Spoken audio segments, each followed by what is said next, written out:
ಒಂದು ಹಳ್ಳಿಯಲ್ಲಿ ಆದಿ ಎಂಬ ಹುಡುಗನಿದ್ದ.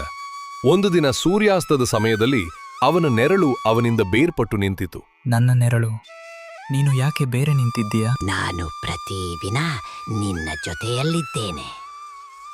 ಆದರೆ ಇಂದು ನಿನಗೆ ಒಂದು ಪತ್ರ ಕೊಡಲು ಬಂದಿದ್ದೇನೆ. ಮೆರಳು ಒಂದು ಚಿಕ್ಕ ಕಾಗದ ಕೊಡುತ್ತದೆ. ಅದರ ಮೇಲೆ ಬರೆಯಲಾಗಿತ್ತು, ಇಂದು ಯಾರಿಗೂ ಕಾಣದ ಒಂದು ಒಳ್ಳೆಯ ಕೆಲಸ ಮಾಡು. ಆದಿ ಮೌನವಾಗಿ ದಾರಿಯಲ್ಲಿದ್ದ ಒಬ್ಬ ವೃದ್ಧರ ಚೀಲವನ್ನು ಮನೆಯವರೆಗೆ ಹೊತ್ತು ಕೊಡುತ್ತಾನೆ.